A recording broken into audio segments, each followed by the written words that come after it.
खबरें आपने देखी और आइए अब शुरुआत कर लेते हैं न्यूज एंड व्यूज की। नमस्कार, आपके साथ मैं हूं जिया शर्मा और मेरे साथ मेरे सहयोगी अपर्णा और सोनल। सबसे पहले बड़ी खबर का रुख कर लेते हैं। अतीक अशरफ मर्डर केस में शूटर्स से पूछताछ में बड़ा खुलासा हुआ है।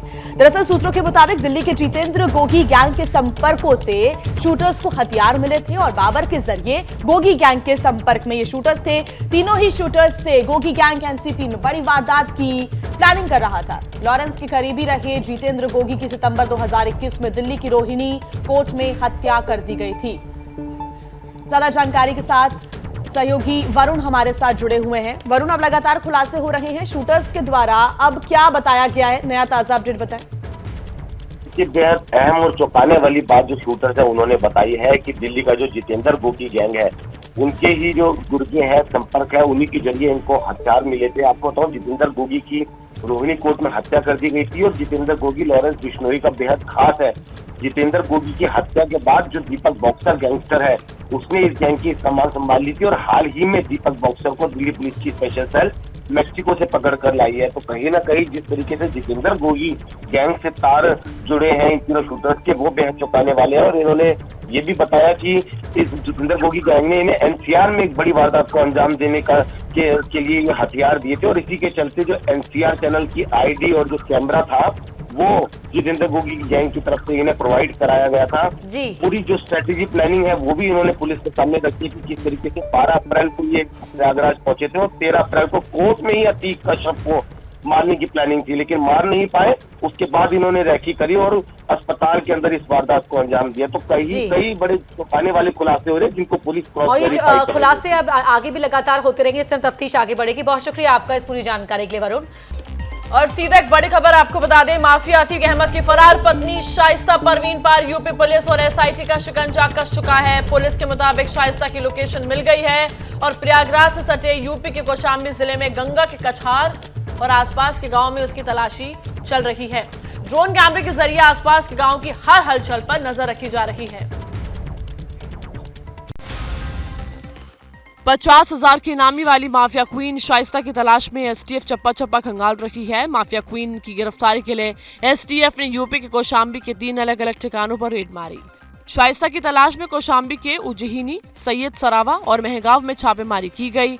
सैयद सरावा गांव के मदरसे तक को खंगाल लिया गया। कौशाम्बी से सटे हर गांव तक को खंगाल लिया गया, लेकिन माफिया क्वीन हाथ नहीं लगी। पुलिस सूत्रों की माने तो शाइस्ता की गैंग के कई शार्प शूटर और खबरी भागने में उसकी मदद कर रहे हैं। पता चला है कि शूटर साबिर साई की तरह शाइस्ता के साथ रहता है। अतीक की बहन आयशा नूरी और शूटर साबिर पिछले 30 दिनों से शाइस्ता के साथ है। आयशा और शाइस्ता रोजाना फोन और नंबर दोनों बदल रहे हैं। बताया जा रहा है कि वो परमानेंट नकाब में रहते हैं जिसका उसे फायदा मिलता है। ये सब फायदे मिल सकते हैं लेकिन पुलिस से बचाने के लिए सफिशिएंट नहीं है। इतना ही नहीं, दावा तो ये भी है कि शाइस्ता अपने गैंग के साथ पानी के रास्ते पश्चिम बंगाल भागने की फिराक में है, लिहाजा कौशाम्बी बॉर्डर के चप्पे चप्पे को सील कर दिया गया है।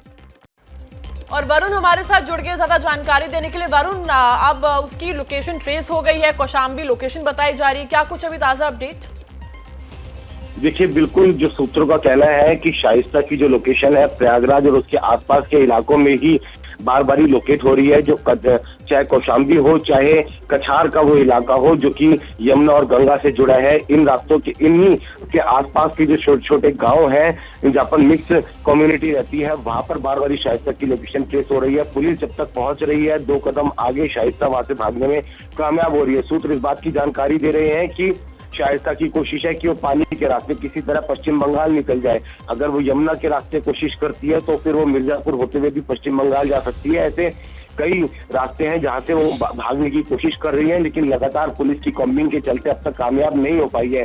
लेकिन सबसे बड़ा फायदा शाइस्ता को यही मिल रहा है कि उसके साथ करीब आधा दर्जन और महिलाएं हैं जो कि सभी बुर्के में हैं और उसी के चलते किसी ना किसी तरीके से ये पुलिस की पकड़ में आने से बच रही है। लेकिन सूत्रों का ये कहना है कि बेहद नजदीक शाइस्ता परवीन तक पहुंच गए हैं। लोकल जो नेटवर्क है वो बेहद मजबूत है और वही इसकी मदद कर रहा है। रोज नया मोबाइल, नए सिम का इस्तेमाल हो रहा है और उसी के चलते अब तक भागने में कामयाब रही है। लेकिन पुलिस का दावा ऐसा है कि जल्द शाइस्ता परवीन तक पहुंचेगी, क्योंकि बेहद अहम किरदार है जिसकी गिरफ्तारी से ही पूरी जो ये कॉन्स्पिरेसी थी, जिस तरीके से बिल्कुल, तो एक तरफ शाइस्ता परवीन, दूसरी तरफ गुड्डू मुस्लिम भी पुलिस के अब तक हाथ नहीं आया है, लेकिन अब उन तक पहुंचने की कोशिश पुलिस की और तेज होती हुई नजर आ रही है। वरुण, बहुत शुक्रिया तमाम जानकारी के लिए।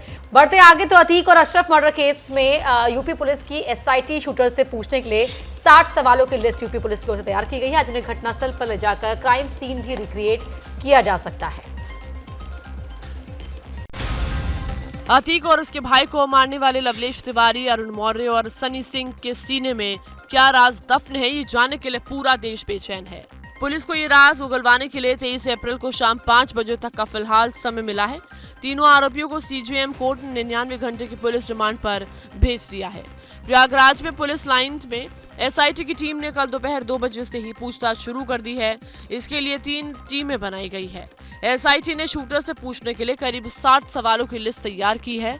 अतीक और अशरफ की हत्या क्यों की गई, हत्या का असली मकसद क्या था, तीनों शूटर्स आपस में कैसे मिले, शूटर्स के पास हथियार कहां से आए, जो पैसे खर्च हुए वो किसने दिए, क्या पर्दे के पीछे कुछ और लोग भी वारदात में शामिल थे, वारदात का मास्टरमाइंड कौन है, प्रयागराज में कब आए थे, हत्या से पहले किस तरह रेकी की गई थी, प्रयागराज में कहां रुके थे, पुलिस के मूवमेंट की जानकारी कैसे हुई, डमी कैमरा और माइक कहां से मिला, वारदात के बाद भागने की कोशिश क्यों नहीं की गई। तो देखिए, अतीक के गुर्गे गुड्डू मुस्लिम ने उमेश पाल मर्डर के लिए पाकिस्तान से RDX मंगवाया था और पुलिस गुड्डू को पकड़ने के लिए एड़ी चोटी का जोर लगा रही है ताकि और भी कई राज से पर्दा उठ सके। फरवरी में प्रयागराज में वकील उमेश पाल की हत्या में बमबाजी करने वाले ये शख्स गुड्डू मुस्लिम है। अतीक अहमद गैंग का बम एक्सपर्ट इस हत्याकांड के बाद से गायब है। पुलिस को अब उमेश पाल हत्याकांड से जुड़ी अहम जानकारियां मिली है। सूत्रों के मुताबिक उमेश पाल की हत्या के लिए RDX का ऑर्डर दिया गया था। यह RDX गुड्डू मुस्लिम के जरिए प्रयागराज में मंगवाया गया था। RDX पाकिस्तान से ड्रोन के जरिए आया था।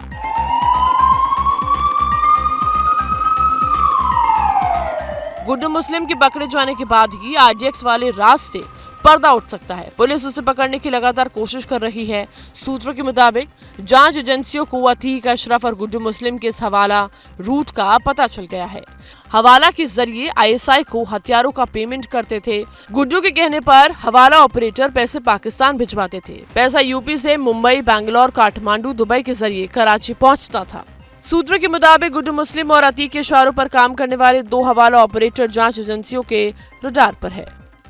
एक बार फिर स्वागत है आपका। आप देख रहे हैं न्यूज एंड व्यूज। देखिए, अतीक के गुर्गों की लगातार तलाश जारी है और ऐसे में पुलिस को एक और बड़ी कामयाबी मिली है। अतीक की टीम में शामिल असाद को पुलिस ने गिरफ्तार कर लिया है। उस पर 50,000 रुपए का इनाम था। अतीक अहमद का गैंग अब धीरे धीरे खत्म हो रहा है। पुलिस एक एक करके उसके गैंग मेंबर्स तक पहुंच रही है। अतीक की पत्नी शाइस्ता और गुड्डू मुस्लिम अभी तक ना मिले हो, लेकिन एक और गुर्गा पुलिस की गिरफ्त में आ गया है। पुलिस ने अतीक अहमद के गुर्गे असद उर्फ असाद को गिरफ्तार कर लिया है। असाद को करेली थाना पुलिस ने गिरफ्तार किया है। असाद पर 50,000 का इनाम घोषित था। वो करेली थाने में दर्ज 3 मुकदमों में वांटेड था। असाद 3 साल से फरार चल रहा था। असाद के कब्जे से एक देसी तमंचा और 2 जिंदा कारतूस बरामद हुए हैं। एक तरफ अतीक के गुर्गों की तलाश में पुलिस दिन रात एक कर रही है, दूसरी तरफ पुलिस अतीक हत्याकांड में लापरवाही करने वाले पुलिस वालों पर भी एक्शन ले रही है। शाहबाज थाने में SHO समेत 5 पुलिस कर्मियों को सस्पेंड कर दिया गया है। इन पुलिस वालों को लापरवाही बरतने के आरोप में सस्पेंड किया है। इससे पहले परसों ACP NN सिंह का भी तबादला कर दिया गया था। वही माफिया डॉन अतीक अहमद सपनों का एक शहर बनाना चाहता था, जो सपना कभी पूरा नहीं हो पाया। अतीक ने करेली में अल्पसंख्यकों के लिए एक टाउनशिप की शुरुआत की थी, जिसे अवैध करार दिया गया। ये उस टाउनशिप की हालत है जो माफिया अतीक अहमद बसाना चाहता था। प्रयागराज के करेली में अलीना सिटी के नाम से अतीक ने एक सपनों का शहर बनाने की कोशिश की थी, जो पूरा नहीं हो पाया। ये इस समय जहां हम खड़े हैं, ये करेली के पास और नरुल्ला रोड के पास का ये कब्रिस्तान है। कब्रिस्तान तुलसीपुर रसूलपुर प्रयागराज यहाँ पर लिखा हुआ है। 700 बीघा जमीन पर अतीक के इस अवैध प्रोजेक्ट पर 2018 में योगी सरकार ने बुलडोजर चलवा दिया था। इसके बाद से यहाँ पर निर्माण कार्य रुक गया। ठेका पट्टी से लेकर अपहरण तक अतीक के धंधे कई थे, लेकिन अतीक का मुख्य धंधा जमीनें कब्जा करने का था।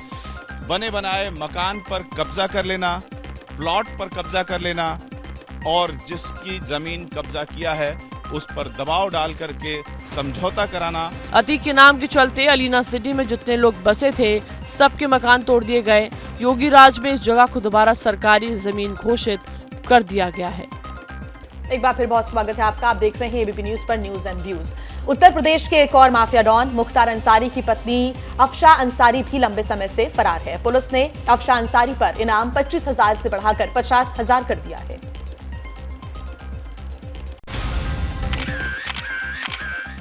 ये है यूपी के डॉन मुख्तार अंसारी की पत्नी अफशा अंसारी। अफशा अंसारी गाजीपुर में एक केस से वांटेड है और काफी समय से अपनी गिरफ्तारी से बच रही है। गाजीपुर में अपराधियों पर नकेल कसने की मुहिम के तहत पुलिस ने जिन 12 अपराधियों की लिस्ट बनाई है उनमें अफशा अंसारी भी शामिल है।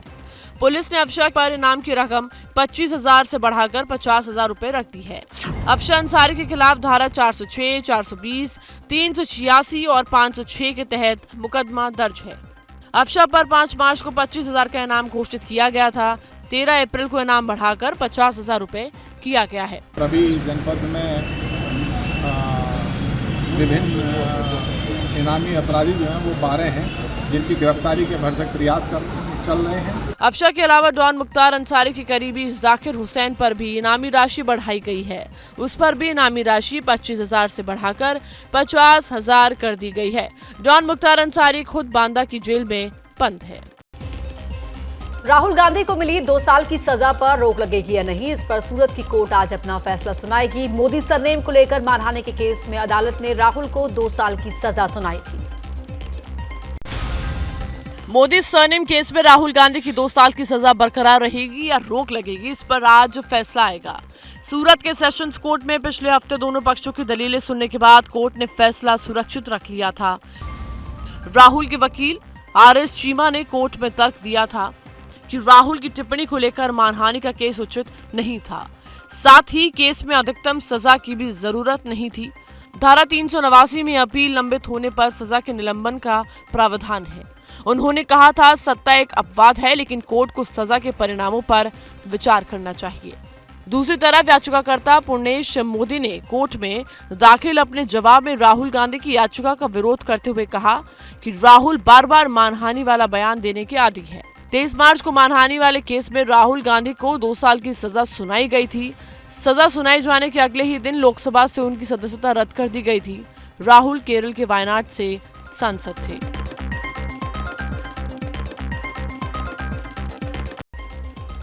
अब बात कर्नाटक चुनाव की, जहां सत्ता की लड़ाई का बिगुल बज चुका है और अब इस युद्ध के जीतने के लिए बीजेपी और कांग्रेस ने अपने स्टार प्रचारकों की लिस्ट जो है वो जारी कर दी है।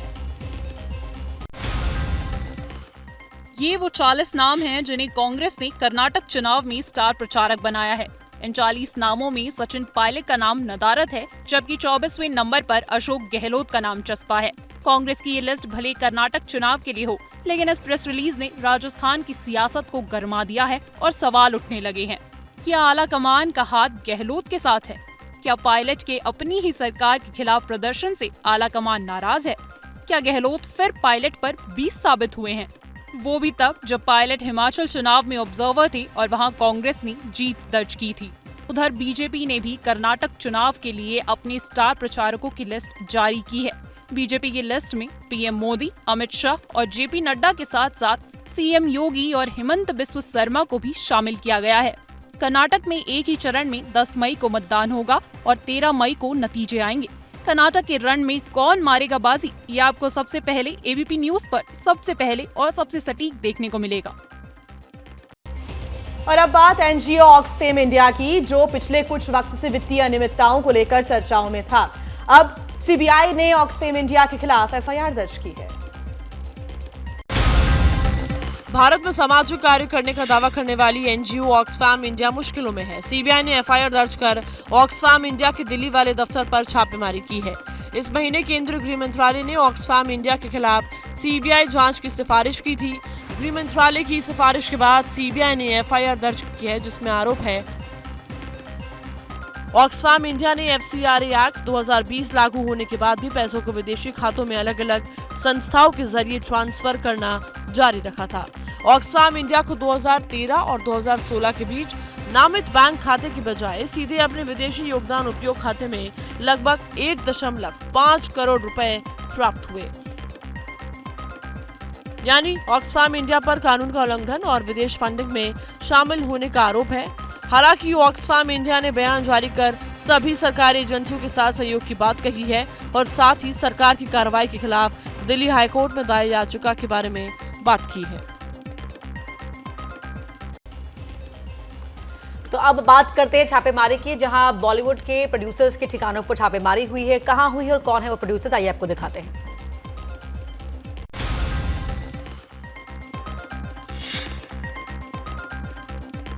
ये है फिल्म और music video producer Vinod Bhanushali. Income tax अधिकारियों ने कल इनके ऑफिस में छापा मारा है।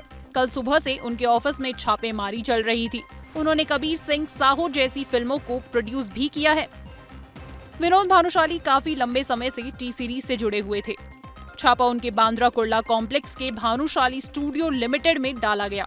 विनोद भानुशाली ने कबीर सिंह, साहो, बाटला हाउस जैसी फिल्मों को प्रोड्यूस किया है। इसके अलावा प्रोडक्शन हाउस पेन के जयंतीलाल गड़ा के ठिकानों पर भी इनकम टैक्स की रेड पड़ी है। इन सभी पर आर्थिक अनियमितता और टैक्स चोरी की आशंका के तहत छापा मारा गया है। इनके अलावा 3 और प्रोडक्शन हाउस पर इनकम टैक्स का सर्च ऑपरेशन जारी है। इन छापों में क्या मिला, इसका खुलासा अभी तक नहीं किया गया है। और एक बड़ी खबर आपको बता दें, मध्य प्रदेश के दमोह से, जहां बीती रात 2 समुदाय आमने सामने आ गए और जमकर हंगामा हुआ। पुलिस ने मौके पर पहुंचकर हालात को संभाला और इस वक्त दमोह में हालात जो है वो काबू में है। 2 पक्षों में विवाद उस वक्त हुआ जब एक पक्ष ने आरोप लगाया कि कुछ लोग एक गाय को जबरन ले जा रहे हैं। लोगों ने आरोप लगाया है कि शहर में पुलिस की मिलीभगत से गौकशी हो रही है। दोनों पक्षों में जमकर हो हल्ला हुआ, हालत मारपीट तक आ गई। पुलिस ने आकर दोनों पक्षों को शांत कराया। आइए आगे बढ़ते हैं और न्यूज एंड व्यूज में अब बात दिल्ली की, जहां छात्रों के पेरेंट्स के लिए राहत वाली खबर आई है। दिल्ली सरकार ने पेरेंट्स को महंगी किताबें, स्कूल ड्रेस खरीदने को बाध्य करने वाले प्राइवेट स्कूलों के खिलाफ एक्शन लेना शुरू कर दिया है। दिल्ली में प्राइवेट स्कूलों पर दिल्ली सरकार अब सख्त हो गई है। सरकार के मुताबिक शिक्षा विभाग की गाइडलाइंस के बावजूद कई स्कूल नियमों का उल्लंघन कर रहे हैं। पेरेंट्स की ओर से कई स्कूलों के खिलाफ शिकायत मिल रही थी, जिस पर कार्रवाई की जा रही है। शिकायत है कि स्कूल प्रशासन खास वेंडर से महंगी किताबें और स्कूल ड्रेस खरीदने को मजबूर कर रहे हैं। सरकार ने अब तक 12 स्कूलों को कारण बताओ नोटिस भेजा है और साथ ही 6 अन्य स्कूलों के खिलाफ जांच भी की है। नोटिस का संतोषजनक जवाब न मिलने की स्थिति में इन स्कूलों के खिलाफ सख्त कार्रवाई करने के निर्देश भी दिए गए हैं। शिक्षा निदेशालय के गाइडलाइंस के तहत निजी स्कूलों को नए सत्र में प्रयोग में आने वाली किताबों और अन्य स्टडीज मटेरियल की कक्षावार सूची नियमानुसार स्कूल की वेबसाइट और विशिष्ट स्थानों पर पहले से ही प्रदर्शित करनी होती है, ताकि अभिभावकों को इसके बारे में जागरूक किया जा सके। इसके अलावा स्कूल की वेबसाइट पर स्कूल के नजदीक कम से कम 5 दुकानों का पता और टेलीफोन नंबर भी प्रदर्शित करना होता है, जहां से पेरेंट्स किताबें और स्कूल ड्रेस खरीद सकें।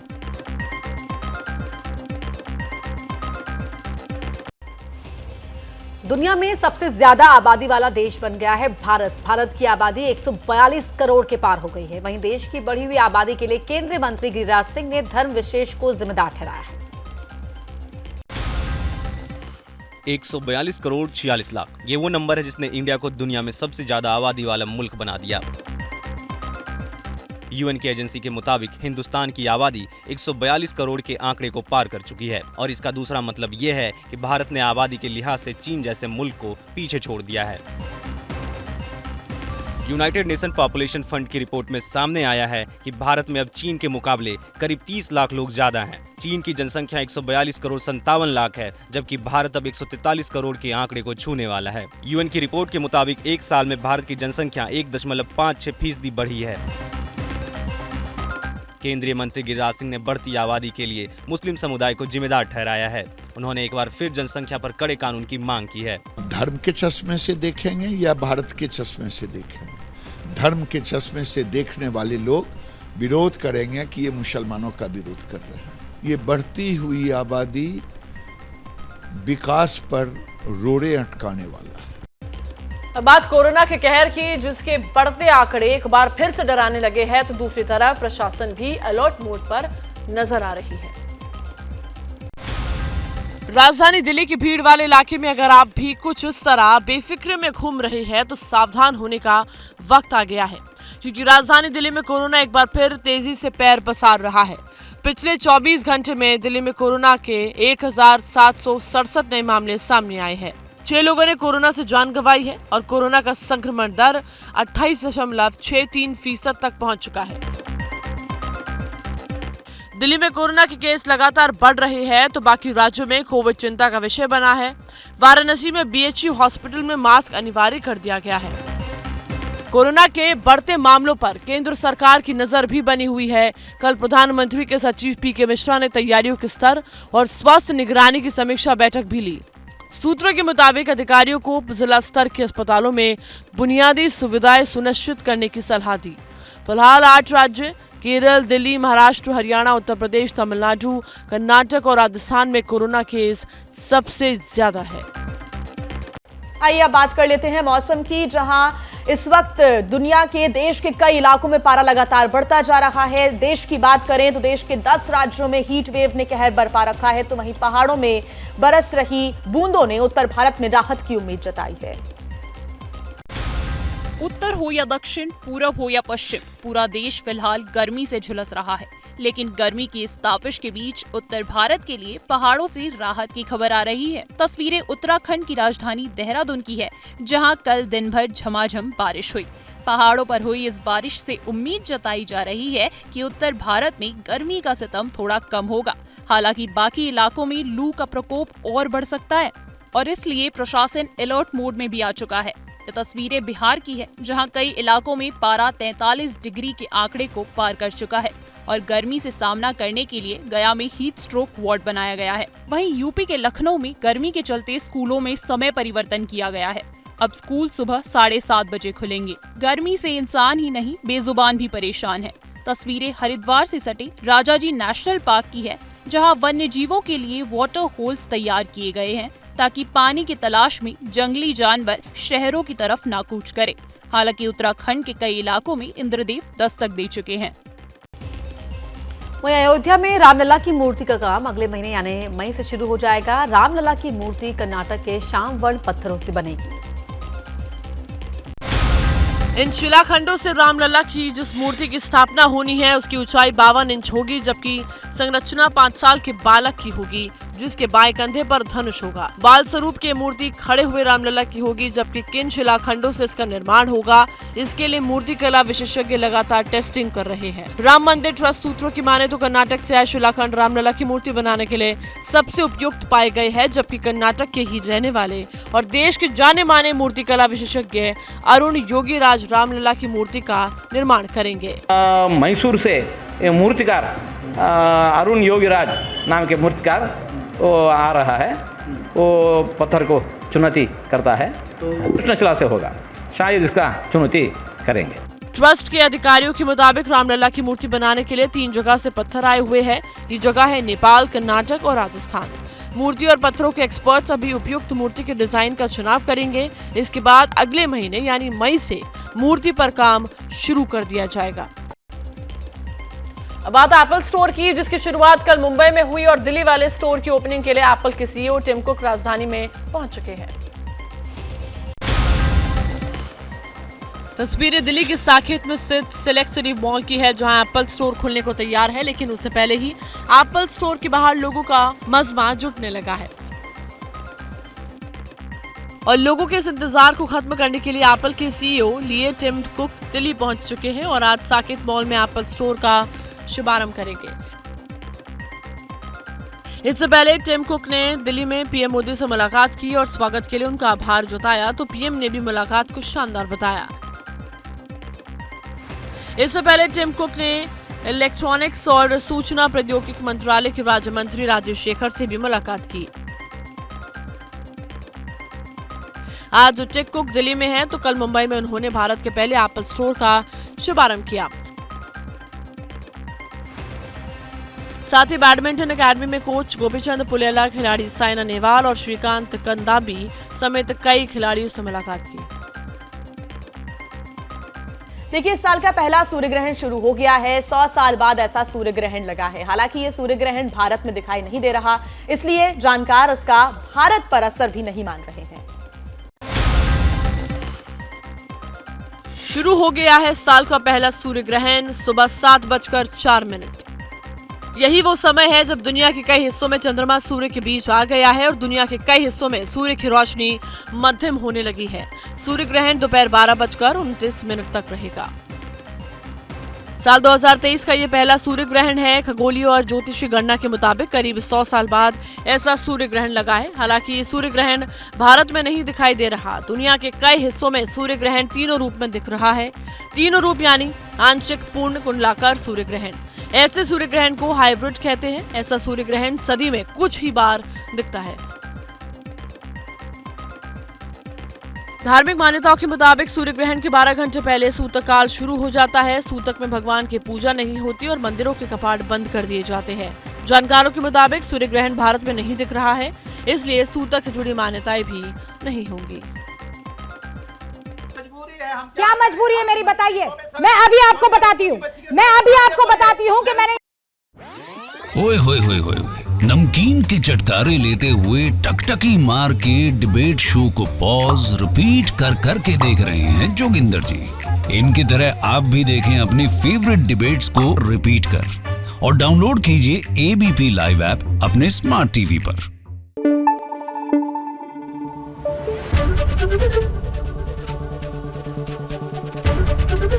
एबीपी न्यूज आपको रखे आगे।